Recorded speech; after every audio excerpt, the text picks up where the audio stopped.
How's it going, Billy? Can you hear me? Hey, Fayz, how are you? I'm good, thanks. How are you? It's very nice to meet you finally. Yeah, Really great to good. see you again. Well, great to see you again. Great to see you for the first time. We've been speaking Yeah, a lot on Instagram, haven't we? Keeping in yeah, touch, but it's good to finally yeah, me get too. together. Now, how do you pronounce your name? Fayz? Fayz, yeah, Fayz is fine. Yeah, Love it. yeah, Love it. yeah, I was calling you Faz to all my friends. Faz. I'll pronounce it Fayz. Okay. yeah. Yeah, it's good. I'm honored to have you as my first guest. When I'm really honored. I really am. when I decided to do this, immediately the first name that came in mind was yours, because you've helped me as well with some of those boxing tips, those Yeah, coaching tips. it's amazing what you're doing, and I really appreciate what you're doing for everyone. You know, Yeah, thanks so much. I refer all my guys to your site. You know, I Yeah, love the way you appreciate it. break things down. Yeah, that means a lot coming from a coach. Your quality, your high standing. So just before we get into the questions, first things first, did you see the fight last night between I didn't AJ? see it. I was working the fight. I read and I saw highlights of it. I didn't see the fight. I heard Joshua really thought he won. I heard he didn't win. By people. I don't talk to everyone about this. Yeah, I yeah. talk to just people I trust. Mm. Because everyone's got an opinion. But what did you see the fight? I did. I mean, I'm from Watford, just like AJ, so I'm always on AJ's side. But Of I think course, that the right man clearly got a decision. he Usyk, deserved it. The other guy, yeah, definitely. Usyk, He's a very skilled fighter. Great. he's amazing what Yeah, they're doing. yeah, yeah. I, All I right. watched I watched the highlights of the UFC title fight as well. Oh yeah, I heard about that. Was that the Kamaru Usman? He lost to Yeah, Leon Edwards. Leon Edwards was losing, Hmm. and 15 seconds left in the fight, he kicked Usman in the head and knocked him out. Oh well, was it towards the end of the fight? Was it It was 15 15 seconds left in seconds? the fifth round. Wow. So Yes. Leon Edwards pulled it out. They were writing his obituary on the announcers are saying, Yeah. I guess Edwards will take this as a Hmm. moral victory just to go to distance with him. And then they said, oh, he caught him with a kick. It was like it was out of a storybook. You have to see Yeah. this. Yeah. And of course, you've worked for a lot of UFC fighters as well, which we'll Yeah, I've touch. watched Yeah. guys that I've worked with and trained, and and I'll explain as we're going Yeah. through the podcast about Yeah. there's different types of trainers face. Mm. There's some great trainers that are great in the gym. They're the Yeah. teachers that are behind the scenes, and a lot of times they don't excel in the corner. You have Mm. guys like Angelo Dundee, that was an amazing tactician in the corner, but in the gym there was very little, uh, But there's guys in the gym Yeah. that are the real teachers, that are like the Yes. unsung heroes of boxing. Yes, I've heard about those stories. You often see them in some of the interviews I've come across online. Yeah, How they yeah, of mentioned, course. I won't say names, but high-profile coaches would come in just a week before the fight. But there's other coaches in the gym, like you mentioned, that are doing the Yeah, work. yeah. I'll Yeah, give you an example, guys. A lot of guys want to be trained by Freddie Roach, and Freddie's an amazing trainer, there's no doubt. But he's so busy. He's traveling the world. He's traveling almost every week with fighters. mm, So if you see Freddie, you're going to see his underlings. You're going to see the guys that work for Freddie in his yeah. gym in Wild Card in California.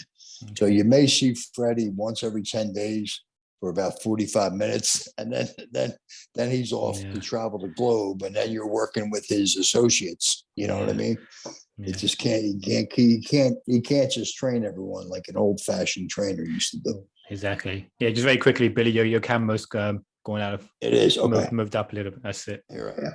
Yeah. Right. So let's get started right at the Mm-hmm. beginning. I've done a fair bit of reading about yourself and your past as well. So I know when you're younger, you used to play football. Is that the American football? American football, Yeah. yes. So yeah, are you a Philadelphia Eagles fan then? I certainly am.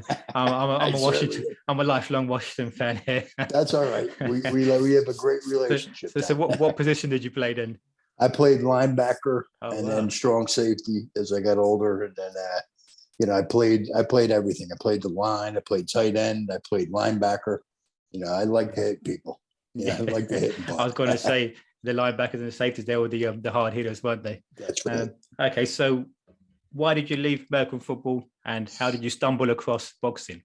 I was actually, I gave up football in my junior year in high. I played since I was 6 years old, and I played for a real good neighborhood in Philadelphia, Frankfurt Boys Club. And then we won all the championships, and we were pretty good in football.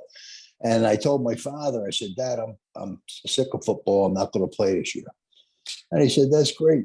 He said, he was an old school North Philly guy. And he said, Fayz, so there you go. I said, he said, yeah, that's okay, but you're not going to sit in the house and watch TV. You're going to get involved in another sport. And my cousin at the time, Gary Romehill, his name was. He fought out of Philadelphia. He fought pro. Okay. He wasn't pro at this time, but he was down at Willie Reddish Gym. And a lot of my neighborhood guys said, "No, go to the neighborhood, go to this gym." I said, "No, I want to learn to fight. If I'm going to do this," my dad said, "You can do it, but you can't quit." That was the rule of my house. If you did something, you can't quit. Yeah. So once you start something, you can't quit. So I went down to Willie Reddish Gym, and my cousin introduced me to him. And it was Willie Jr. and Sr. And I had no idea of who they trained or anything like that. I really didn't follow. I was a big fan of boxing, but I didn't get into it that deep. I just loved to see the combat. And I was so spoiled watching the fights in Philadelphia at the Spectrum in the 1970s. So this is 1980. I go down to a gym. And I go to this gym, and I just start, you have to walk before you can run. And it wasn't a gym where, oh, welcome to the gym, we're glad you're here. It wasn't one of those kind of gyms. It was like you would get looked at, and nobody would bother with you unless they saw you, they saw you persevere and keep coming back. So when I started keep coming back, and they knew Gary, my cousin, was nuts, and he was fighting at the time. He was having fights, and he was real tough. And so I kept coming back. I was with Gary every day, and then they started to take an interest in me. So then I started boxing. You would come into Reddish Gym, and a typical day at Willie Reddish Gym was. You would come up the steps, and you would hear the speed. It was an old-fashioned, like Rocky's gym, and it was above an auto body shop. And you would hear the speed bag rolling, and there was like a yellow mist in the gym. It was an old-fashioned gym, and the ring was on the floor. And there was about 30 guys in there, and it was a small gym. And they'd only pick about 6 guys to box. And when I started making it, they started picking me, and I was in the top 6. So and it wasn't friendly. It was like, grease up, white boy. Before I did any, this is when nobody cared about it. We were all one color. There was no colors in the gym, but they were so much fun. And Willie Reddish Jr. was really a prankster. He would always, joke, "Hey, white boy," he would mess with me, and he would say, "Grease up, white boy." And then he would say, "Grease up, dog meat." He would call you dog meat for it. You were dog meat for his fighter. So you would go, before I did anything, Fayz, I would go to the table and put my grease on, put the Vaseline on my face. And then I'd get in my clothes, and I'd come out, and I'd shadow box 2, jump rope 2. And then that was the ritual that we followed, and if the bag was open, you would get on the bag, and then if it wasn't open, you would just go back to shadow boxing until they called you to the gym. And you couldn't ask who you were sparring, or you're a coward. They would think less of you. So I'd be looking in the mirror, and we had a fighter in our gym that time that was ranked like 3 in the world at middleweight. He was a pro. It was a pro gym. It was a pro gym. Reddish was a pro gym, and it was Curtis Parker. His name was, and he fought. And he beat Willie the Worm Monroe. He beat Bobby Boogaloo Watts. He was on his way to fighting Hagler. He was 17-0 with like 17 knockouts. He was on NBC Sports World every week. By the time he was 21, he had the USBA champion. He beat David Love, and he was ranked really high. But he was a miniature Joe Frazier like guy. He was about 5'7" and a middleweight, and he ended up fighting. He lost a couple in a row. He lost to Mustafa Hamsho from New York. That was a Syrian guy. He was from Syria. They had battles, and Curtis may have got robbed on that one. He lost to a Wilfred Scipion. Yes. Yeah, and he fought Hagler as well. Caveman Lee, in his place, fought Hagler. He lost to a kid named Dwight Davidson, and then he recouped. But he ended up being like but at the time he was undefeated, and he actually killed a guy at the Blue Horizon in Philadelphia. So this is like serious stuff. He wasn't the same after he took a guy's life. Yeah. And the guy Curtis was a nice guy, and he kind of hit him hard. So he wasn't the same fighter after that. Yeah. But that's the article Fayz that came out, that the best gym fighter I ever saw. He Yes. Willie would take him down to Joe Frazier's gym, and he would spar with Dwight Braxton, who was Dwight Muhammad Quai. He was the light heavyweight champ. He beat Michael Spinks. He beat Thomas Hearns. And this guy, Park was a monster to spar. He didn't play. And I would often spar him because I was tall. I'm about 5'11", almost 6 foot. He's about 5'7". So he was fighting taller guys. So I was a great match for him. So I couldn't ask if I was sparring Curtis. So I'd look in the mirror and I was praying. Please God, please don't let me spar Curtis. And sure enough, sometimes I did, sometimes I didn't. But I learned the fundamentals of boxing. I didn't realize how well I was taught Fayz until I started going to college, and I traveled the world. I traveled the country rather, fighting, and I won that venue. I won the collegiate championship in less than a year, and I was the outstanding boxer as a freshman for the whole year. So within 1 year of starting boxing. But they didn't realize that I trained at Reddish. So, but it was 9 months of intensive every day we're boxing, and every day. It wasn't every day almost, and it wasn't like they would burn you. Like they were real cunning, and I could see this in hindsight. Like he would let you box, and then one day you would carry the guy. And yet the next day you would get carried by the other guy. You never really got hurt in a pro boxing gym because a pro was be able to carry you. A pro would just jab you in your nose. You may get a bloody nose, but that's not hurt. Where you get hurt is when two amateurs go into a boxing gym and they start swinging for the fences. That's when the guys get hurt in the gym. We never got hurt in our gym because the pro would carry you. He was better than you. And if you hit him, he wouldn't get mad. He would get upset with himself because Willie would say, you should be ashamed of yourself if he hits you. And then you would so then you learned how to fight like a pro. So we were a pro gym. And then the bags were archaic. The bags were made out of leather shoe cases. So you had they would go to a shoemaker and get these big leather sacks. And they would put 2 and 3 heavy bags in these sacks and put a chain on them.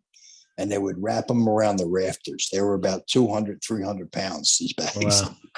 And they were heavy bags. Yes, they were heavy bags. And I have a story about that as we go along. But they were real bags, and then that's where you learn to punch. There wasn't many mitt guys around, guys with these mitts, these mittologist guys that think they're coaches, and they look dazzling. They look great, but they're doing behind their back, and they look real flashy. The mitt holder looks great, but the fighter's off balance. His head's over his knees. His head's up in the air. He's going to get the fighter killed by doing these things. So you prefer the heavy bag, do you, as a training tool? Yeah, I do mitts, but I have a different, I learned old school that there wasn't many mitt guys. So it was kind of relatively, when I started training guys and they were doing the mitts, I eventually learned, but I had my own system with the mitts where I'd mold you almost like a piece of Play-Doh. So I'm throwing jabs at you with my mitt, but I'm moving your head where you're offline, where I make you get offline. I'm a believer in the Philly shell, but the Philly shell doesn't have to be the same for everyone.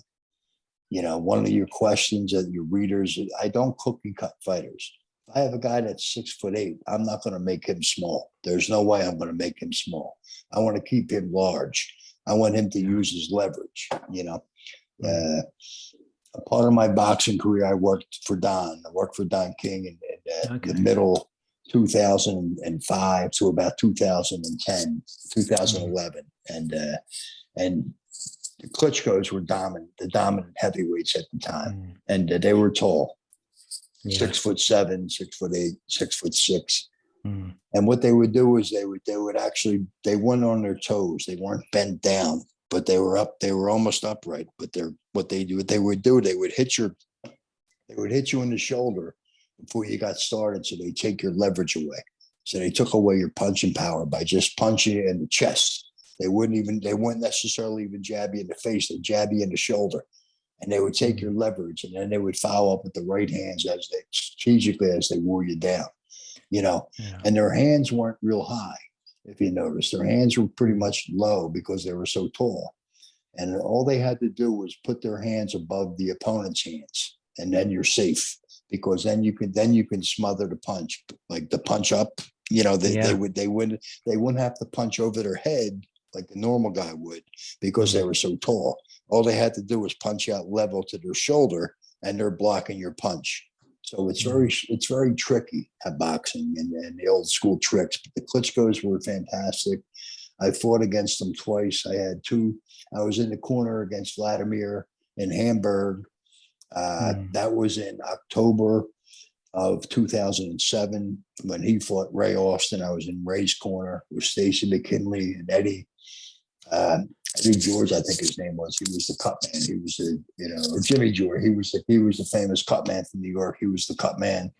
So I got to work with some world-class guys, and I had Samuel Peter the next year when he fought Italy. I worked with Samuel a lot. I worked with him in Vegas. I worked with him down in Florida. And we actually, the second James Toney fight, I had Samuel, and he did fantastic. When he beat him the second time, and he beat him decisively.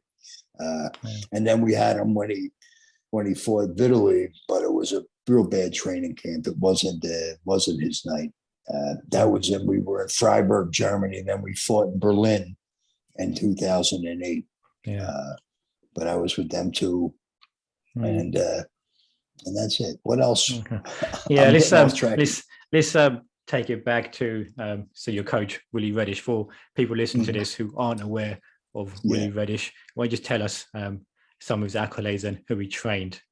Willie Reddish trained Sonny Liston. He was in the corner when Muhammad Ali beat him, and so he's in. He was right there. He was baffled, and I used to.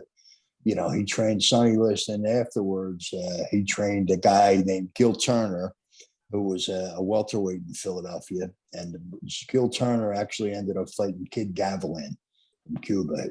By the age of 20 years old, he was fighting Kid Gavilan. So he was a real fast rising, welterweight, and one of the best in the world. At a young age of 20 years old, he fought Kid Gavilan and lost.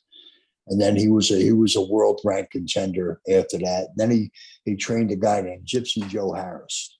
Okay. Gypsy Joe Harris was on the cover of Sports Illustrated, and he was touted as the next Sugar Ray Robinson. He was an amazing fighter. He beat Curtis Coates, who was the welterweight champion of the world. Yeah. He beat Curtis Coates in a non-title fight, 10-round decision. And Coates said, "Were you going to fight him again?" He said, "I'll never fight that guy again." Yeah.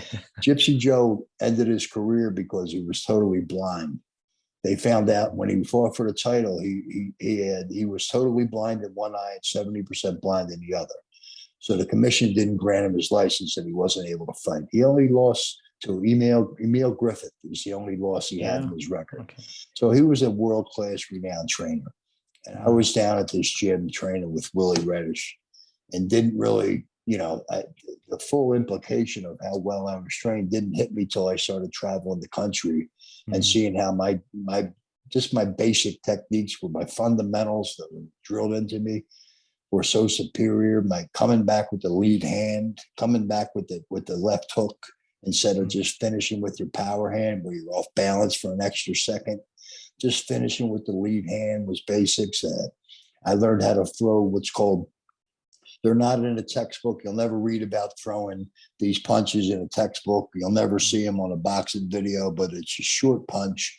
It's almost like imitating a bus driver driving a bus. We call them bus wheel punches, where you squat down and off of your cheek, you throw a short right hand and you throw a short left hand. It's not a hook. It's a modified hook, but they're brutal. These punches, every great had it. Roberto Duran had it. Robinson had it. Leonard had it. All of the greats had it. Mayweather had it. All the Yeah. greats had these punches, but you won't. And that's what I learned. And I started knocking guys out with these punches. And Mm. wow, I didn't even realize I was doing it. It was almost like when you fight, it has to be a rhythm. It has to be a Mm. rhythm when you fight. And I started getting into this rhythm, and it's almost like when you hit a golf ball a mile. It's Yeah. effortless. The swing is effortless. When you try to hit it, you slice it or you shank it. The same thing with cricket and baseball. When you Mm. choke up and you really try to hit the ball, you pop it up. But if you swing smooth, it goes right through the golf swing. Mm. Same thing with a punch. When you relax yourself and you make it a dance, that's when your punching power is much better. So And that's the big. how would you get to that level then of getting into rhythm? And how do you get into that sort of zone? Yes, you have to keep doing it. You have to do it right so many times that you can't do it wrong. It's got to be wired into your hard drive. A lot of people don't like boxing today, and because they don't want to hear the basics over again and again and again. It's almost like Sugar Ray Robinson said it. If you think in a fight, you're gone. You Yeah. stop to think in a fight, you're gone. It happens so fast.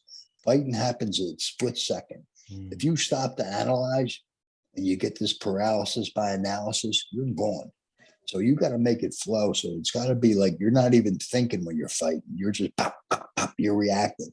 So you got to drill this into someone's hard drive. It's almost like putting it into a hard drive in a computer. Yeah. You just got to 1, 2, 3, bang, 1, 2, 3, bang. And you got to do it again and again. And you got to do it properly. You have to be balanced. Your chin has to be down. You got to be behind your shoulders, and your spine has to be bent an inch.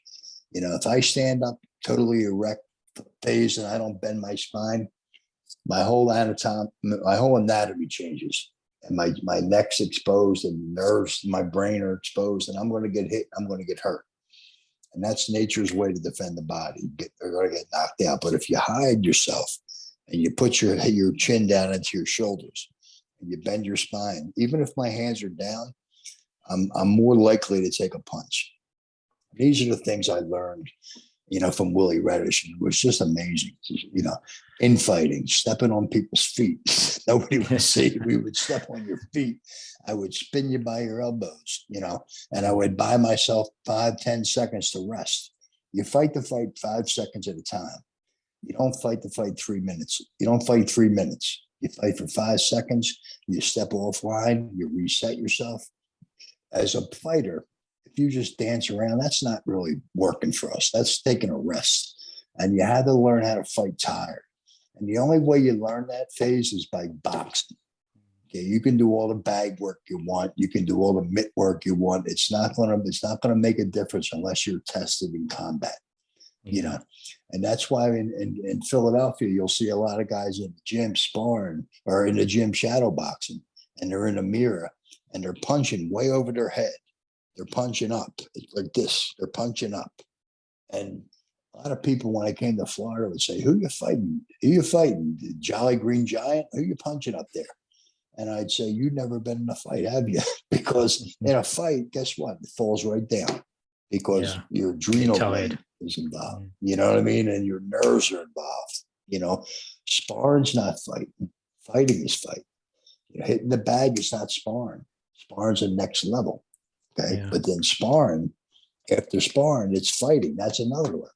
And that only happens by experience, Fayz. Yeah. So that's something interesting analogy. Sorry. We mentioned about the 5 second fighting in 5 seconds. I mean, expand on that, for some of the people listening. How would you break that down? I've had fighters in a locker room going to lose their stuff. It's overwhelming what you feel before you fight. It makes a man. If you can walk up to a ring or a cage, you're a special person. I don't care if you win or lose. I give my credit. I never criticize a boxer that tried. If you get up there and you did this stuff, you're special in my book because it's nerve-wracking. I've had guys wrapped up that ran out into the street screaming. They can't do it.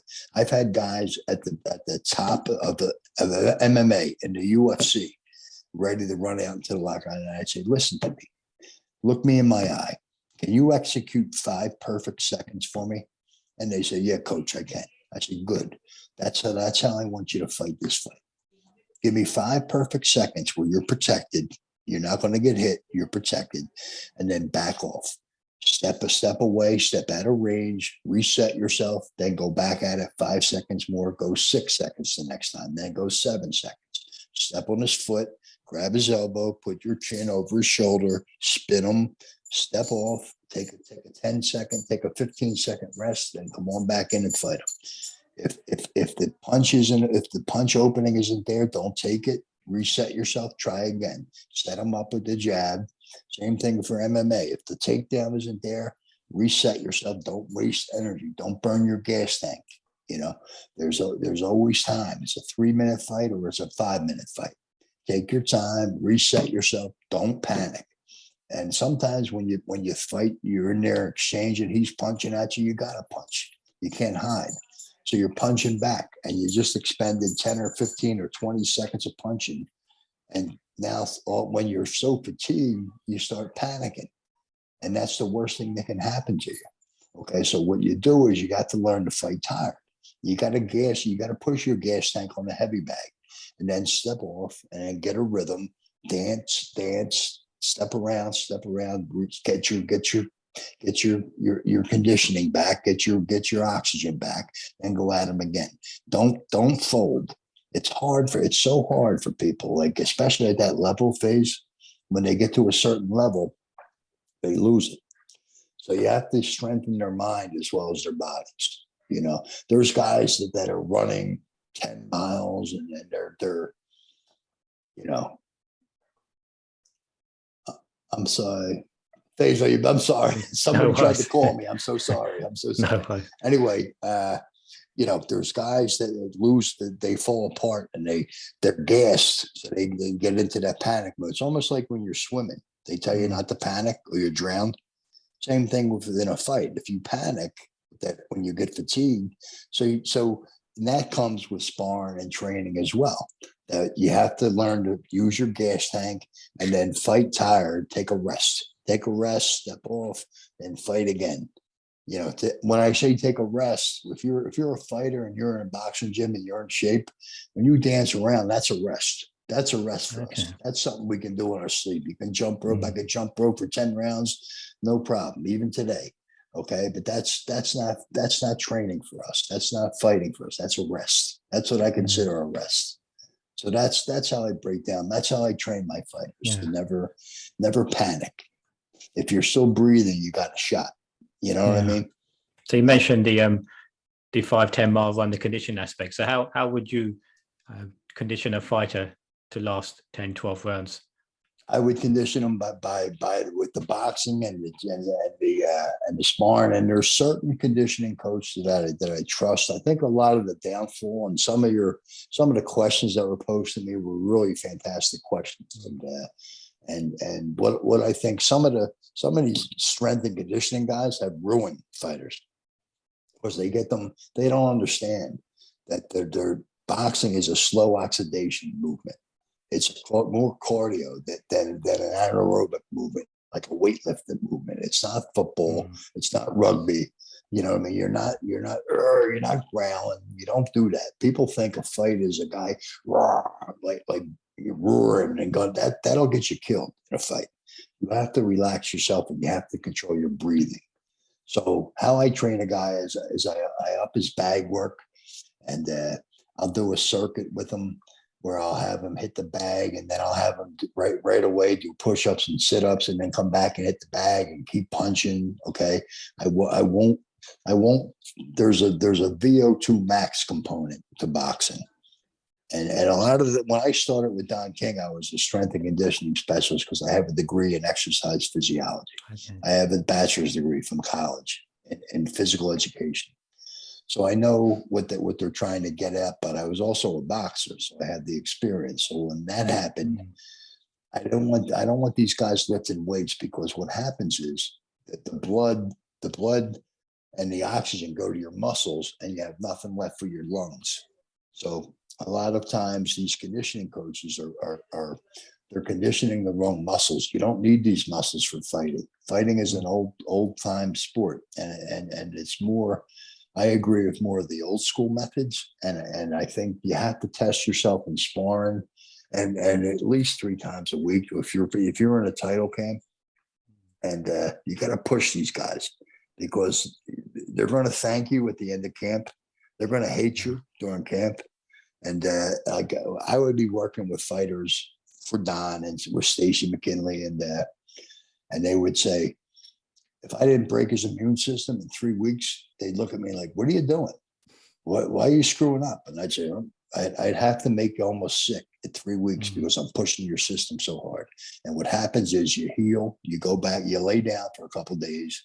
We take care of them. They're in condominiums that we have. It's a title camp is very expensive. You know, you have to fly in fighters. These guys make about $1,500 a week for sparring for a world heavyweight title camp. So you have to let them rest, and when they're done being sick, then they come back. They're better than ever. But you got to go through it where you push them in the beginning of camp, then they have time to heal. Okay, then they come on. Now you get your rhythm. Okay, and about 2 or 3 weeks before a fight, the guy that you have, the one that's in camp fighting for a title, shouldn't be winning in sparring. He should be getting beat because you should be pushing him so hard. Okay. So a world title camp is not always, just glamorous and I'm kicking this guy's ass. That shouldn't happen in a real title fight. He should be so broken that he doesn't have enough energy and the other guy gets the best of him. But that's where your mind has to come in. And you got to be strong, and you got to come back and realize that and then you got to, then at the end, right before camp, about 2 weeks before, then you see the guy peaking. And then you bring them down. Then you bring them down gradually. It's a science. It's definitely a science. Yeah. I mean, you mentioned the old school methods. You prefer the old school methods. And we touched upon how you became national champion within a year of boxing. So what was the typical day's training like under Willie Reddish, which made you into a national champion within a year of taking up boxing? It was just, I look back on it, and it was just rituals. Boxing is ritualistic. You got to do the same thing again and again and again, and this, that's why a lot of these kids, they want to do the Floyd Mayweather stuff like within the second week, and they can't even throw a jab right. Like I used to say, when I remember my first week, I'd say, all right, can I hit the bag now? And Willie, young Willie said, white boy, you can't even punch the air properly. Get back in that mirror.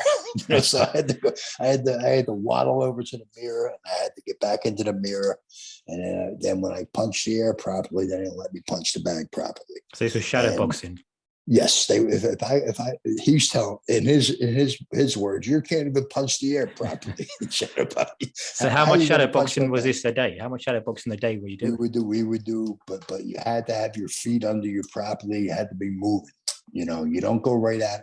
I'll explain that later. Anyway, you had to keep your feet moving, and you had to have your upper body and your lower body moving in sync. When you first start, if you look at when Juan Manuel Marquez was in camp for an HBO fight, I think he was fighting Mayweather, and they did a series on HBO called 24/7, I think they called it, and it was about the camps. And if you look at Nacho Bernstein's gym, okay, he has a bunch of Mexico City, which is one of the toughest and the best boxers in the world. They're coming out of there. If you watch the kids when they're training, he must have 20 kids in there, and they're boxing in there. They're jab, cross, hook, and they're running. It's almost like they're in a big rectangle, and they're running. They're going forward. You have to go forward first to be a fighter. So when you start in the gym, they want you to walk first, step and slide, step and slide, step and slide. So your feet have to be proper. Then you walk backwards. Then you push off your front foot, and you move your back foot first, and you step and slide. You don't move your front foot without moving your back foot right after it. Okay, not at the same time. Never move 2 feet at the same time. Well, when I step in a different direction, say I step to the left Fayz, I want to bring my right hip. I step with my left foot first, and I drag the right foot up, almost like not even taking it off the ground. It has to be that subtle. It's off the ground, but it looks like it's not even off the ground. Step and slide, they call it. Step and slide, and then come back. And then now as you're stepping aside, you're punching. Now you're throwing your jab, step and slide, step and slide. So then that redundancy and that basics, I do that to this day. I still throw a jab that's very dangerous, very dangerous. And that's the stuff. And the boxing with it. Like I was boxing guys like Curtis Parker, the guy's ranked third in the world. He's beating up guys on NBC Sports World. And he's fighting 10-round fights, and I'm fighting these guys that are college boys. And Willie Reddish said to me before I left, he said, Billy, you should have no problem with these college boys. And that gave me such confidence. You know, I mean, this is a guy. Now I know who he is. Now I know Willie Reddish, who he is. And I remember coming down there, and I would lose in sparring, and I'd have my nose bloodied, and that I would go home. And I was more afraid of telling my dad. I was more afraid of my dad than I was of getting my nose bloodied by these guys at the gym. So I never quit. And I came back, and I was on the sit-up table. We used to have sit-up tables back in the day where they were just a wooden sit-up table where they had an anchor for your feet, and you would just do sit-ups, old-fashioned sit-ups. And I was on the sit-up table, and old Will came over to me. He said, Bitte, I promise you one thing. If you keep coming to the gym, I promise you, you're going to start chasing people out of the gym. What he meant by that was, these guys are not going to want to spar me anymore. And it was like such a jolt of confidence that he believed in me. And I said, you know what, I'm going to keep coming back no matter what. And then all of a sudden, and then young Will told me, he said, I promise you're going to get it. You're going to get that rhythm. It may not happen next week. It may not happen next month, but I promise you keep coming and it's going to happen. And then all of a sudden, bang, I got that rhythm. And it was like a dance for me. And that's what changed me. And that's what won. And when I'm fighting guys that killed a guy and guys that are fighting on a top level pros, and then I'm fighting in these amateur guys, I had such supreme confidence, not cockiness, never cocky, you know. So college was kind of good. It wasn't like fighting the Philly kid. These guys are from all over the world. It wasn't. Philly was very special.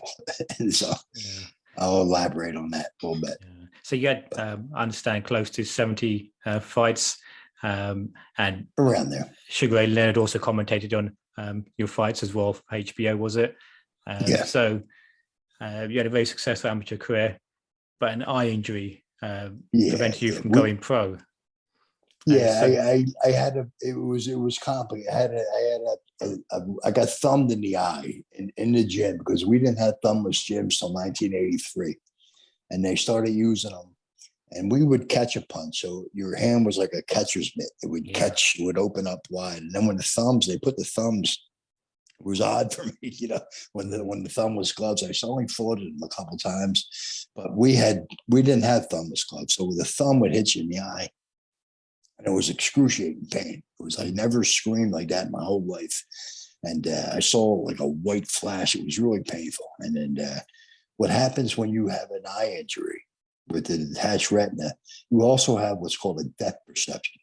It's almost like a special, a mentally handicapped person walks. If you watch them walk, they walk on their heels. It's like they're gauging the depth of the ground when they walk. So it's almost like you have to rebuild your depth perception. So there's a neurological component to it. And then I had damage to my radial nerves out of my cerebellum. And that was from fighting on a pinched nerve. I just kept fighting. And I was up at the Air Force Academy in Colorado Springs, where the Olympic Training Center is. And this is 1983. And I took some damage to my radial nerves. And then with the eye injury, and then my mom, being an Irish immigrant, is screaming, crying. I'm going to the neurologist, and there's no real damage, but there's a coagulation in the radial nerves, and the depth perception in the eye was back in the day. I don't know how many surgeries they had back in 1984, 83, but it was time. And I was also still fighting, still trying to maintain my championships in college. And I told the coach up there, I said, I can't fight anymore, coach. He said, all right, this is on a Friday, I told him. And he said, I want to see you here Monday. You're now the assistant coach. Okay, so it's a seamless transition then. Okay. Yeah, I didn't, because I never had a chance to even grieve it, you know. Oh, wow. And it was a big, I could have been a contender. Everyone was telling me I could have been this guy, and it was really painful. It was really painful. Yeah. But being close to the sport helped kind of mitigate them circumstances, and I became a trainer since then. So when you made transition as a coach, so you're still teaching a lot of the old school methods. What are the main differences between the old school methods and the newer ones you see today being used? The newer ones and science is amazing, and they've advanced with the athletic training and the strength and conditioning. They're amazing guys, and they have the studies where but they're taking out a big component of the fear factor. They don't understand that when your sympathetic nervous system turns on, it's fight or flight. It's fight, flight, or freeze. Okay. Your body can sell you out at any given time. So you can be in the best condition, and you can be at the Olympic training center and these world fancy training centers and have all the aerobic capacity where they're measuring you but they're not measuring, they're not measuring the adrenal gland. They're taking into the account that the adrenal gland turns on. It can sell you out at any given time. Fear is the friend of special people. Customato said, you can use it. You can use it to make a fire. You can use it to warm you in the winter. You can use it to fight off. If you control it, fear is your best friend. If you let it get out of control, it can paralyze you. It can even kill you. So if people don't deal with fear properly, they're not going to get it, and they can be in the best shape. And some of these guys they rely more on these physical, like the weightlifting, and I'm benching this amount, and my PSI is this, and they're going for these statistics, and they think they're in shape. I have guys to this day that they call me all the time, Coach, I'm in such good shape. I've been running hills. I said, great, and they're in great shape, speaking, but they're not in boxing shape. They come into the gym and they lose it in one round. They're shot because they haven't been doing it specifically. It's a sport specific. It's very funny. And I'm friends with a lot of guys, as you know, that travel in our packs with the boxing crew. It's a small community and fraternity, so to speak. And a lot of these guys, great trainers, feel the same way. Some of these strength and conditioning guys are ruining boxing. And they're getting these guys too jacked and too muscular. There's a reason that some of these old-fashioned heavyweights weren't that big, because they couldn't fight for 12 or 15 rounds like these guys fought, because they didn't have the aerobic capacity. Some of these guys are so giant, but they're shot. They're shot after 2 or 3 rounds, because they're too big. All the blood's going to their big muscles, and there's no blood left in their lungs. So that's the difference. But I think, like, look at the Klitschko's, how big and how properly they were trained and how smart they were. They revolutionized boxing. Some of them guys changed boxing. I look at, some of the guys, are the fighters today better than they were, or the fighters of yesterday better than they were as of the fighters of today? And the answer is some are and some aren't. So, like, look at Tyson Fury. Look at the way that man moves. He's 6'9". He moves like a middleweight. I'd never seen anything like him. The way he moves his head, he's so loose, and he rolls his shoulders properly. And he actually bobbed and weaved under Deontay Wilder's right hand. Most of the first fight, he was avoiding it fantastically. But look how gifted that guy is, and so he's an exception. He's fantastic. I look at some of these kids coming up; they're fantastic fighters, but I don't think they match some of the older guys. Are just too amazing, like Sugar Ray Robinson, and he's a perfect example of the. You're talking about the physique of a boxer. He was very long and lean, wasn't he, Robinson? Much like Ali. Yeah, and there was no weights in their routine. No weights. Yeah. So they could. Sorry, Kevin. They could punch all day. Yeah, exactly. They could. That's 15 the difference. Rounds. Right. Yeah. So I mean, you're from Philadelphia. My opinion is Philadelphia is more likely the best boxing city in the world. You look at his history, amazing, his past. I mean, why? What sets it apart? Why has it produced so much talent and so much skill from Philadelphia? I think Philadelphia is they're tough. They're tough. We're tough because we're in different neighborhoods, and it's very competitive. So Philadelphia is also considered a city of 300 small towns. So yeah, the neighborhoods are called towns. I'm referring to the neighborhoods as towns. So it's a big city with 300 small towns. So the towns are neighborhoods. I'm from Frankfurt section of Philadelphia. There's guys from Kensington. There's guys from South Philly. There's guys from Southwest Philly. There's guys from West Philly. There's guys from North Philly. There's guys from Northwest Philly. There's guys from Germantown. There's guys from Fishtown. So all these neighborhoods have pride in themselves. It's almost like your football over here, with the Manchester City, and like the fans are so passionate about their football club, and they'll kill you. You come in there with another team shirt on, you take your life in your hands. The same thing with going to another neighborhood and saying, my neighborhood's tougher than your neighborhood. You'll be a riot. No, you're not. Everyone in Philadelphia thinks they're tough. Whether they are or not remains to be proved, but we think we're tough. So we're going to act on it. And guys would, in the 70s phase, when I was watching boxing at the Spectrum, they couldn't get out of Philadelphia. There wasn't a lot of world champs because they were killing each other. The fights were so nasty.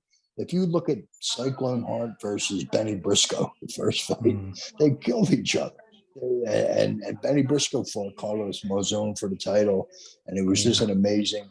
But a lot of our guys didn't get out of Philly because they couldn't get past other Philly guys, and they would take a fight in 2 seconds. Yeah, I want to fight him. He's from South Philly. I'm from North Philly. I'm going to show him.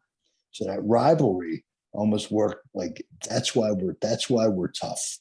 And guys come to Philly, and I used to see it all the time. After Willie had passed away in 1988, old Will passed away.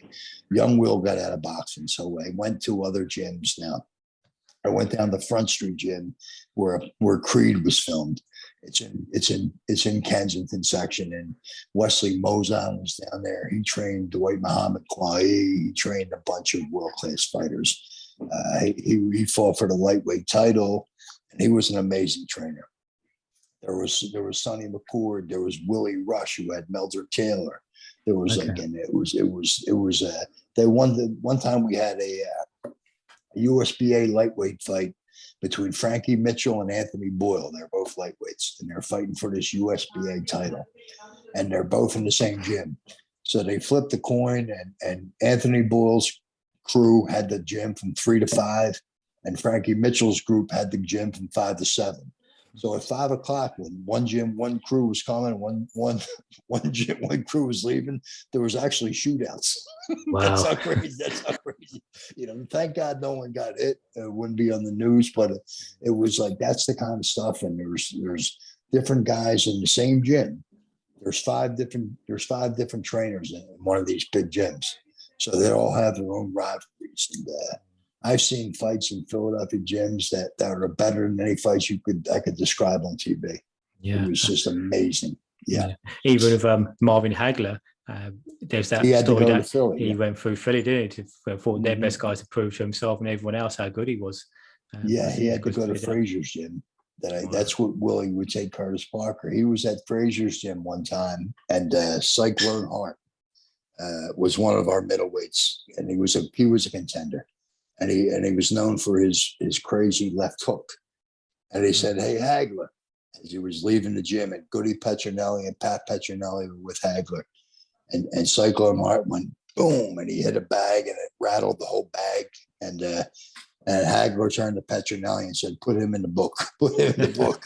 And then Hagler eventually had to fight in Philly to prove himself. And his first 2 losses were the Philadelphia guys. Yeah. One was Bobby Blue Blue Watts, where many believe Hagler won the fight, but they robbed him, which is probably true looking at the fight. And then it was Willie the Worm Monroe. Willie the Worm Monroe is the only guy that beat Hagler legitimately. Marvin Hagler even acknowledged that the only fighter he ever lost to was Willie the Worm Monroe from Philly.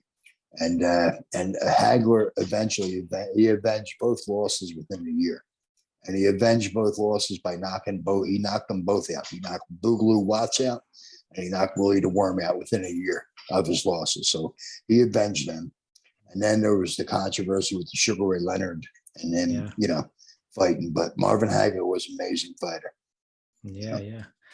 So who are some of the for the listeners, who are some of the world champions in both boxing and UFC you've worked with? You touched upon some of those names already, but I worked in so many different aspects of these camps that, like, it started with sparring. I was in Atlantic City and I was still sparring, even though I couldn't get on my eye.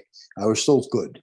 And I was still sparring. I was in Jeff Harding's camp when he fought Dennis Andres, the Australian guy. He was fighting at a Joe Mary's gym in Atlantic City, New Jersey, and Billy Falcone is one of the guys I coached at. I coached at Westchester. I coached at college too. And he was one of my fighters, and he was running the gym. So we got involved with that camp. Okay. Then I was at Front Street for the second Meldrick Taylor, Julio Cesar Chavez, the rematch down there for that camp. And then I guess when I moved to Florida in 2005, I got right into, there was a gym in Deerfield where Don's office was in Deerfield Beach, Florida, called Punch Fitness, and all the champions would come in there to use the gym. So first I worked with Zab Judah was there. He came in when he fought Spinks. When he beat Spinks, I was involved in his conditioning. Miguel Cotto came with Miguel Diaz. I was with them for a while working in that camp. And then, as it went along, there was Ricardo Mayorga came down and worked with us. And I oversaw a lot of this stuff. Samuel Peter eventually came. He was down there for a while. Ray Austin came through. Sultan Ibragimov, who beat Shannon Briggs for the title. He held the title. He held the WBC heavyweight title for a while. I was with that camp. There was the cruiserweight Guillermo Jones. Was it? No. Shannon Briggs. Guillermo Jones came down as well. Yeah. Guillermo Jones from Panama, the cruiserweight champ. Yeah. He was what an amazing guy he was. Yeah, he was in camp when I had all the heavyweights for Don that were fighting Klitschko. He was in Ray Austin's camp. Okay. And he was in Ray Austin's camp as well. And he was just an amazing athlete. He was 6'3", almost 6'4". And he had 200 pounds, no muscles. His theory for blocking a liver shot was to get a pot belly, was to get fat. Did it work? It did work because he had no muscles. He had no muscles, but this guy could fight all day. He was a master boxer, and he showed it. He's one of the best probably cruiserweights there was. So he was down there.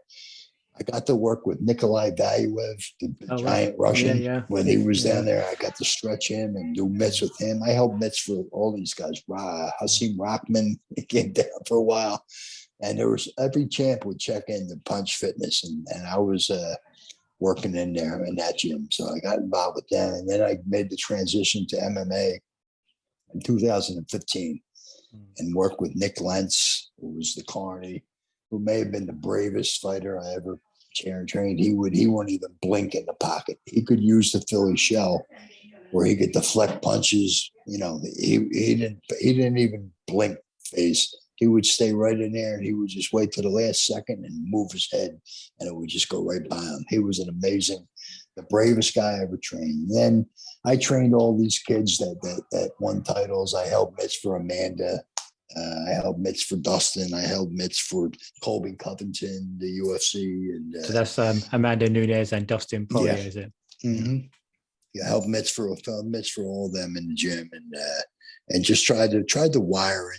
It's a different level to coaching an MMA fighter as a boxer. I don't show them the same thing I would show a boxer because it's a minefield. I wouldn't show them how to bob and weave the way I do because you can get a knee in MMA. So I kind of stay away from that stuff. And there's only a limited time window you get to punch in MMA because if you don't utilize that punching, they're going to grab your neck or they're going to grab your feet and they're going to choke you out or they're going to take you down. So you only have about 5 seconds to throw them punches and make it. So I deviate when I train the MMA fighters. I make them punch. So you got only a little bit of a time to get them out of there. So bang, get them out of there. I show them how to. But the jab, a lot of them don't know how to jab. A lot of them don't know how to hide behind their shoulders because they're used to throwing these high kicks, but are used to shooting like a wrestler where they keep their head up and they go right into a punch and they don't even realize how they're not leveraged properly. So that's mostly a leverage game. And boxing is the most ignored sport in MMA. But we're trying to make a difference. And it's kind of the game's still evolving. They're still learning and it's still evolving. It's only about 20 years old, the sport, 25 years old. So the jury's still out, but we're making headway. So when you talk about leverage, teaching someone leverage, how would you teach someone leverage in using full use of leverage in punching? Punching, okay. So using their full leverage, if they take advantage of leverage when they're punching, how would you teach someone that then? Well, for instance, when you look in a mirror, you take a bow. Before you even set your fighting stance, you take a bow. And that means you bend your spine about 2 inches. And you put your chin in your chest. And you step down. Now I turn myself. If I'm right-handed, I'm putting my left foot first. I try to keep my elbow on my kneecap. Okay. And I bend over and I keep my feet are a little bit wider than shoulder width apart. On a clock, my front foot's pointing at 12 o'clock and my back foot's pointing at 2 o'clock. And there's a little piece. If I were to put a piece of duct tape right down the middle, my left foot's on one side and my right foot's on another. I do not want to get into a golf stance in boxing because then you're off balance. Okay. You're not leveraged properly. So now if I take a bow, Fayz, and I'm down like this, even if my hands are down, I'm better able to sustain a blow, take a punch, because I'm behind my shoulders and my head's down, my chin's not exposed, my shoulders will absorb some of the impact, okay? And my spine is bent, so my nerves aren't exposed in my head and my neck. Okay, if I keep my back straight up and my head's up in the air, I'm a dead duck. And a lot of these guys with the MMA guys, especially, they throw a roundhouse kick. You're going to have at least 2 or 3 seconds where you come down and you're not leveraged properly because you're recovering from the jump and the kick. So at least I let these guys know that, make them aware that they're off leverage and they get back into the shell as soon as they can. So it's very effective for them, and just punching up helps these guys immensely.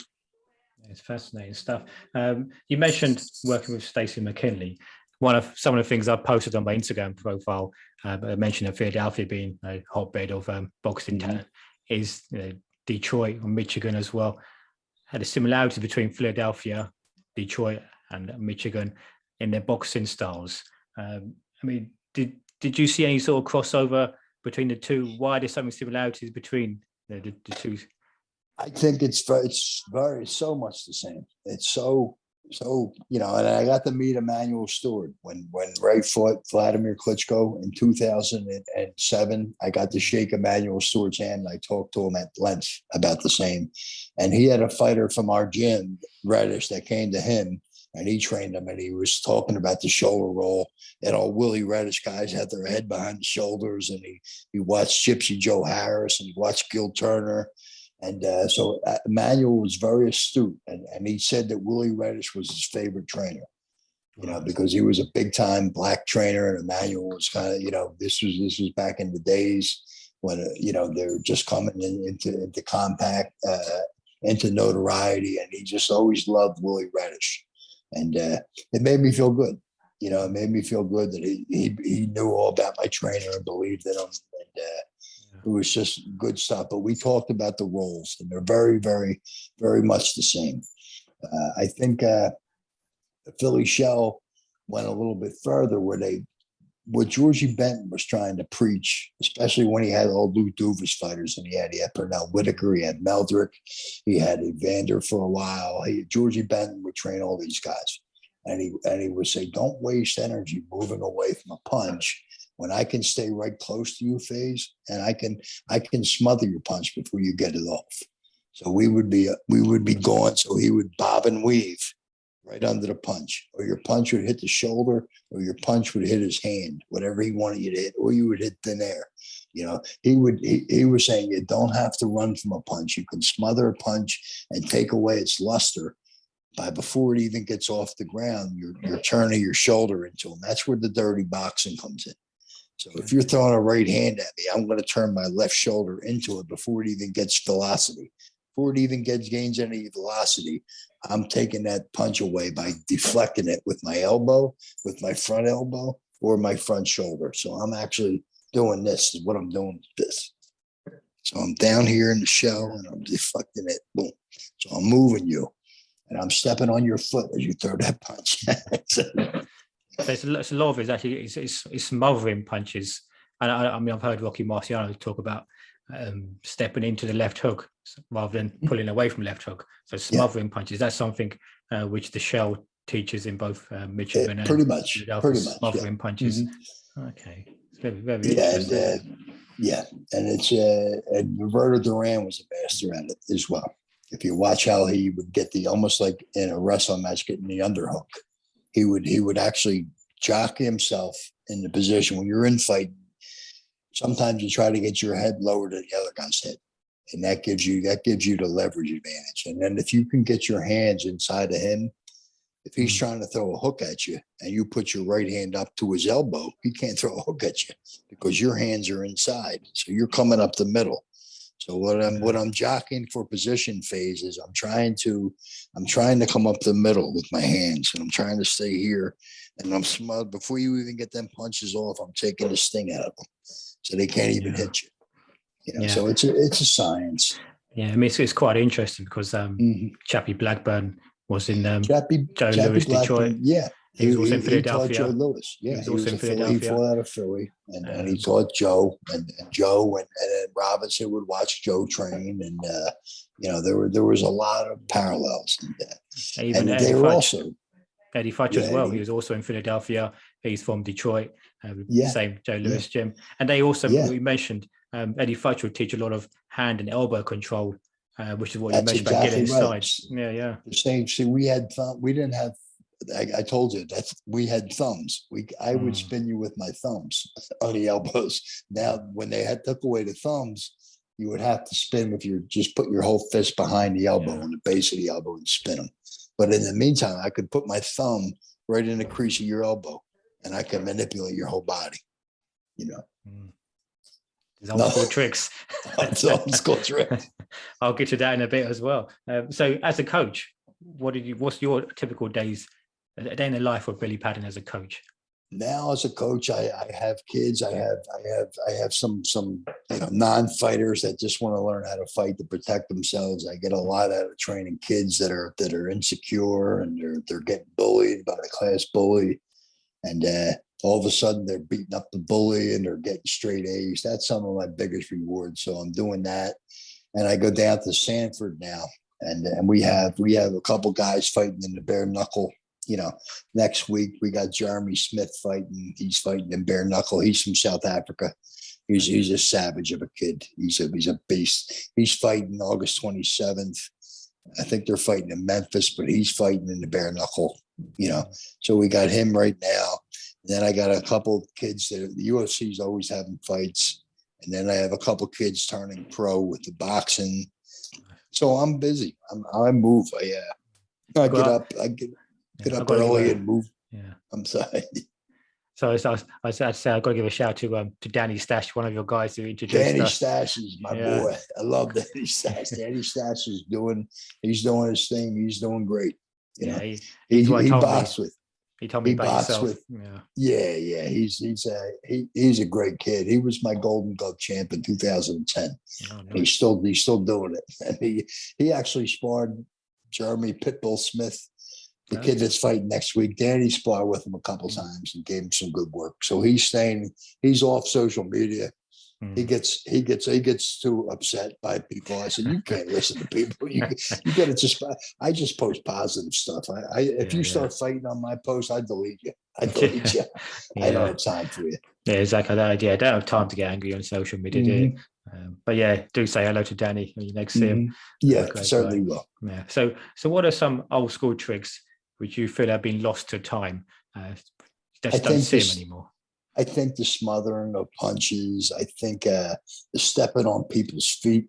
You know, when we would jab, we would 1, 2, step on your foot, and you would lose all their leverage. I think the inside fighting. If you watch Duran's videos, the way he would do, he come up inside, and of course the bump and run. You know, where you bump a fighter to create punching distance. Okay, yeah. You know, I would rotate my whole torso phase, and my shoulder would bump you, and you would move back. Your body would move back. You weren't necessarily exposed, but you're creating punching distance for me.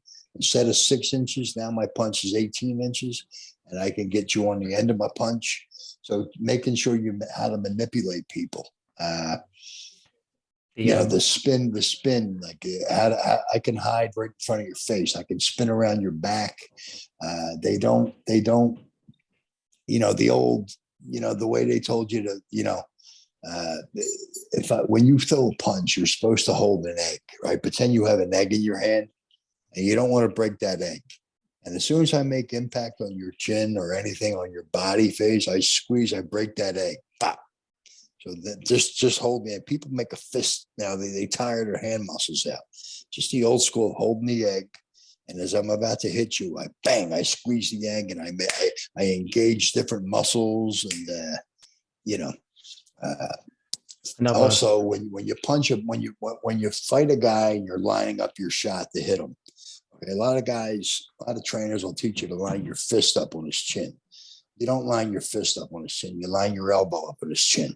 So if I'm stepping outside the line, I'm trying to get you in. I'm trying to throw a right hand lead or a left hook, okay, or a left shovel punch. You know, when I come up, I want to line my elbow up in your chin. I don't want to line my fist up in your chin.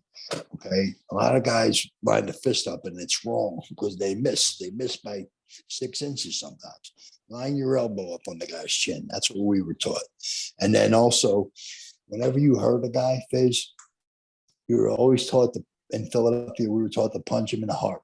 So as soon as I make impact with the guy, I punch him in the heart.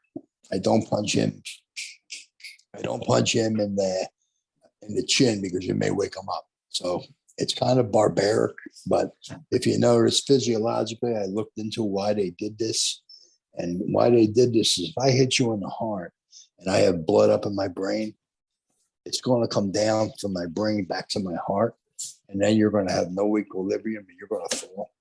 So if you ever been hit in the heart, and I have in sparring, it's not as paralyzing as the liver punch, okay? Because you have the vagus nerve running through the liver. That's spelled VAGUS. And it controls everything from your balance to your equilibrium to your central nervous system. You're done. You get hit in the liver, you're done. And the same thing, the heart's is not as dramatic, but you definitely lose your equilibrium if you get punched in the heart. So a lot of guys, you know, they try to headhunt. They don't go to the body anymore. They lost the body. If you watch some of the fighters, if you watch some of the Mexican guys that are phenomenal at working the body, and what they do is they'll hit you in the hip, and it's not in the family jewel, so it's not a big thing. The refs barely caution you. It's right on the belt line, and what they do is they wear that down. They do it again and again, and they don't hit you. They don't hit you in the family jewel, so it's not a flagrant foul. So they're not going to give the guy a rest. They're just going to say, try to get him up. It's right on the border. You're right on the border. And you do that 3 or 4 times. And all of a sudden, the guy comes out for the round 3 and he's limping. Now he can't put any pressure on his back foot because they just dislocated your hip. And if you watch it, it's subtle. Boom. Yeah, I think we've discussed that in the past, haven't we? When Eddie Mustafa Muhammad fought Marvin Johnson and knocked him down with a punch to the hip, really slowed him down. Yeah, they can really add up over time, can't they? Okay, so question I want to ask is, who are your top 5 boxers of all time?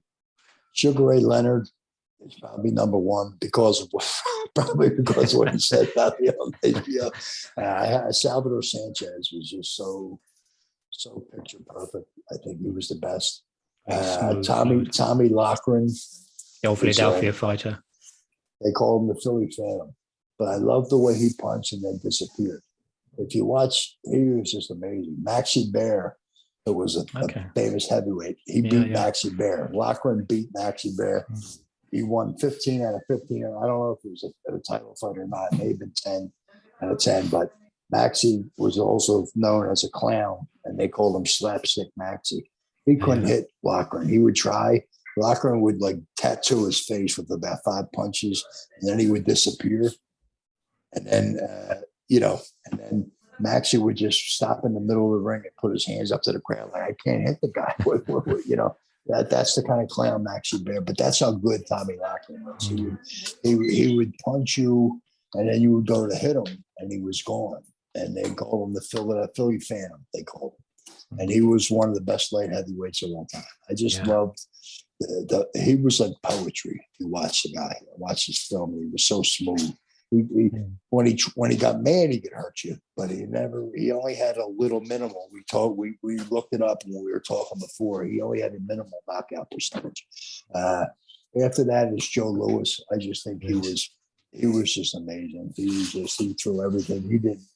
He would throw everything right from his cheek. He wouldn't pull that punch back even a centimeter. He wouldn't pull that punch back. He would just launch it right from his cheek. He wouldn't wind up. And he was just probably the best technician I ever seen. And then the fifth fighter is a toss-up between Alexis Arguello and Larry Holmes. Yeah, I love the jab of Larry Holmes. That was a big jab. Yeah, the jab will get you around the world. Yeah, and Larry was I met him a few times, and he's a perfect gentleman. Real credit to boxing. And, he's a great boxer, great heavyweight. And his jab was like a right hand. It was like fast, a sledgehammer. hard. It was a sledgehammer. Yeah, it sure was. Yeah, definitely one of the greats. Okay, so let's move on to some of the questions some of the guys on Instagram sent. So I'll just go through that. Some of the ones I've sent, get those up. All right. So first of all, what we've got is our past heavyweights this is from Dom Zaman on Instagram. Our past heavyweights too small for today's heavyweight division. I think Usyk's answered that. Usyk's answered that question, hasn't he? Yes, I actually got I say absolutely not, Dom. I believe that they're not too small. If you look at the fight, the heavyweights in the 70s, you had Ron Lyle, Ernie Shavers, Jerry Quarry, Joe Frazier, Buster Mathis. These guys were they were 220 and 225, and they were punching for 10, 15 rounds. And there's something, I like I said, Tyson Fury is an exception. The Klitschko brothers did an amazing job at using their athletic ability. But I think that the heavyweights, looking at what Usyk just answered our question with that last night, here's a guy. Sometimes you can't be too big as a heavyweight, or you lose your aerobic capacity because all the blood's going to your muscles and not your lungs, And a lot of guys, I'll answer this with one of the other questions, but a lot of times they don't give guys a chance to recover anymore. They're too safety conscious, and maybe rightly so, and that's okay. They stop fights before a guy get really incapacitated, but guys used to come back from being incapacitated. If you look at George Foreman versus Lyle, could have been stopped, and both of them could have been stopped. Today's referees, that fight would have been stopped. Yeah. Foreman could have lost, Lyle could have lost, first round, second round, third round. These guys were killing each other. Yeah. And and I just think that I don't think the heavyweights back then were too small. I think there was a reason that they weren't that big. You had James Jeffries, who was a giant, and he got beat by Jack Johnson. Jess Willard got beat by Jack Dempsey, who was only 187 pounds. I think it was maybe at that fight he was 190, but he fought, Jess Willard, who was gigantic. He was about 260. And that's where Dempsey's technique of the trigger step and the falling step came into place, or the gravity step, where he's stepping in and putting his right hand behind it. So it's a great point, and it definitely is something that we have to think about. Were these guys too small? But I don't think so. I think they could have hung. And I'm not talking about the little guys. That's why they made the cruiserweight division. Mm. You know, I'm talking guys that are 220. I think they could hang. They could hang, you know, the Ron Lyles, the Arnie Shavers, the Fraziers, you know. Yeah, I think they can hang with the old, you know, they can hang with the new heavyweights. Yeah. Yeah, I agree with that one. Same news also said, do you believe boxing champs today are on average less skillful than past champions? Well, here's the thing about that, Tom. Back in the day, there was one champion. There was only one champion, so there was no really pound for pound. They have all these. Who's the best pound for pound? There was no debate about that. Sugar Ray Robinson was the middleweight champ. Joe Louis was the heavyweight champ back in the day. So now you have the WBC champ, you have the IBF champ, you have the WBO champ. And what these guys do, because of their managers or because of their promoters, they're avoiding each other because it's about money. And rightly so. I think these guys should be paid. I think they're special people no matter what. But it's a whole different segment. And some of the fighters today that are so skilled, yeah, I think they were just as skilled. I think the other guys got to showcase their skill. The old school fighters got to showcase their skills because the fights were let go longer. They had to fight for 15 rounds. They wouldn't stop it. They wouldn't stop the fight. They would let you go and try to recover. And they got a chance to show that in their durability. Is it to a detriment? Maybe so. I think science and medicine has come a long way. And I think they're trying to protect fighters. So I'm not saying it's wrong. But I think the fighters today, some of them are just as skilled as the old guys were. So it's a great question. It's a really great question. Yeah. And we've got Johnny Boy who asks, what can combat sports teach you about life or how to improve? I love this, Johnny Boy, by the way. Let me see. There we go. I got you written down, Johnny Boy. I think combat sports teach you courage, it teach you confidence. It teaches you self-esteem. You know, if you can get in a combat sport, if you could make that walk, as I said earlier with Fayz, I think if you could make that walk up to the cage or up to the ring in front of 1 million people, where you're in the locker room, your head's telling you, "Oh my God, I'm going to embarrass myself in front of my family. I'm going to everything from your head goes from 0 to 60. I'm going to die to I'm going to kill him." If you can make that walk and go through that, there's nothing that you can't really accomplish in life.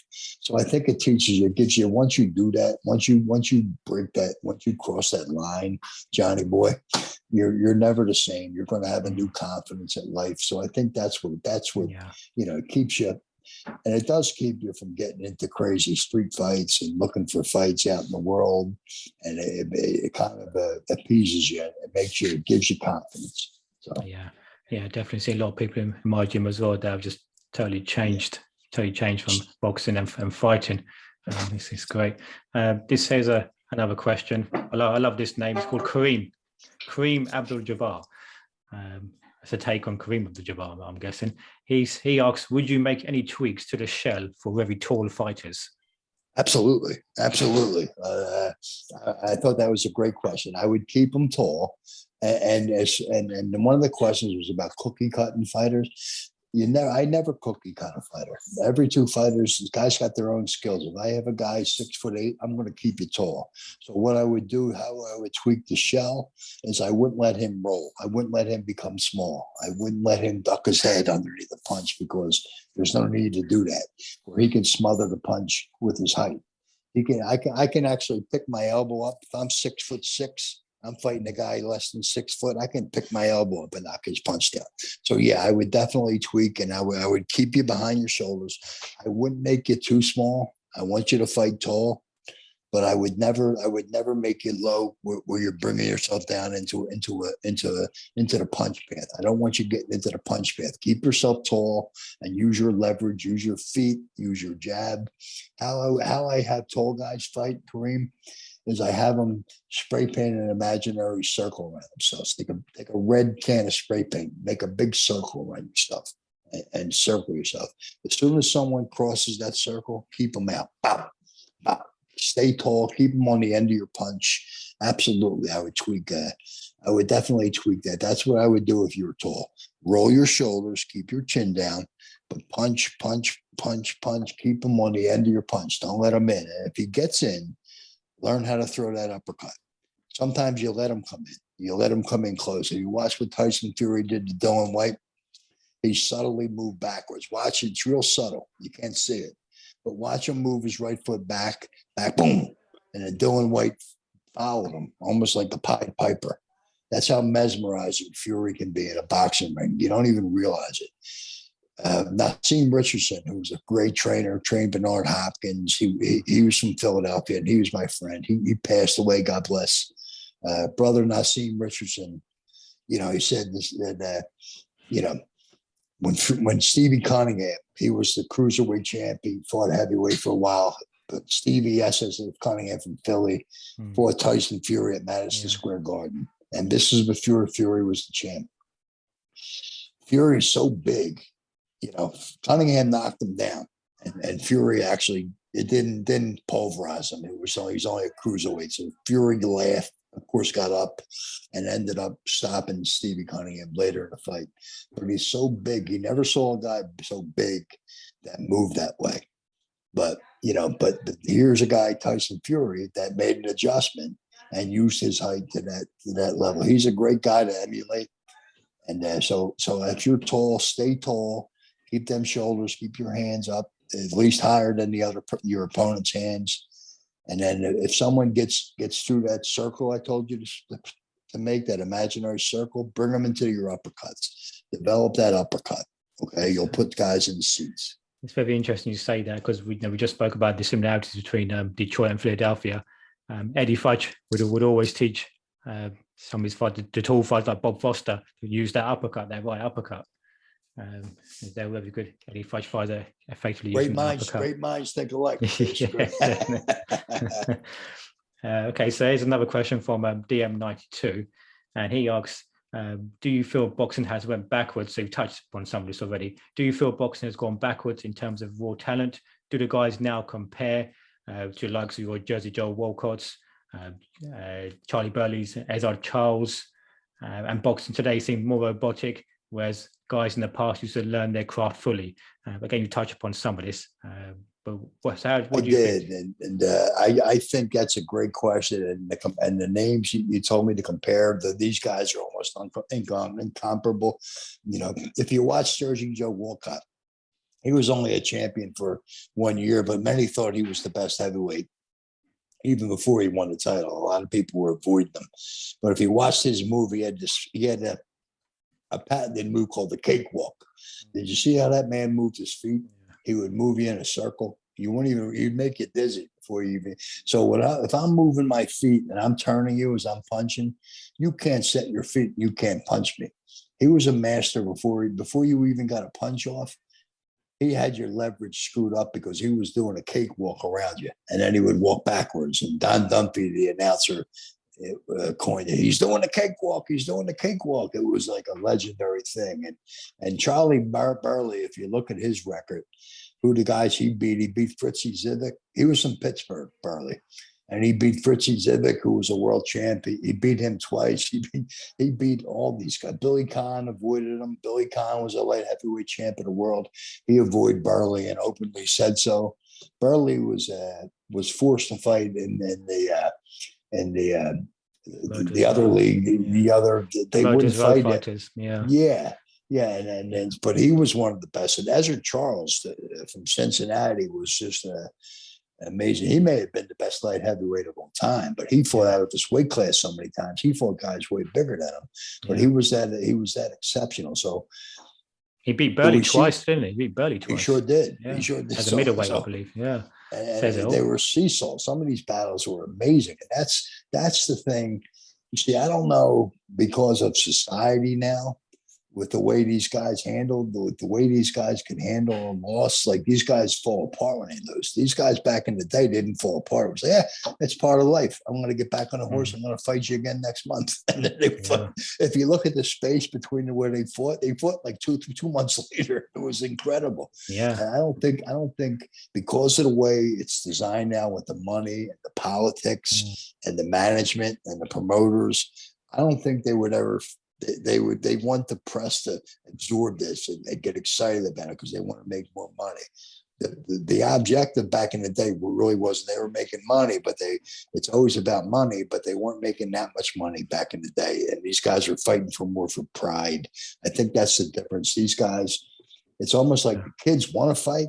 These fighters want to fight. Like Spence and Crawford have been tap dancing around for like 5 years. They're supposed to fight, and now they haven't even signed a deal. There hasn't even been a date set. Has there been a date set yet, Fayz? Not as far as I'm aware. No, I don't think so. Who's your pick on that fight? I mean, I'm a Crawford fan, big Crawford fan. Yeah, I can say that. Some of these kids can't say it because they're still in the rankings. But I think Boots Giannis will beat both of them anyway. Boots Boots will beat them now or in future? I think Boots will. I think he's the future, definitely. Yeah, I think right now he'll beat him. I fought with his brothers. I fought with Pooh Ennis and Bozy, his father. They're like my age. They were in the gyms when I was in the gym at Reddish. They were in the gym down in. They're from Germantown. That's a tough neighborhood, boy. They were tough. That's a fighting family. Yeah, the Ennis family.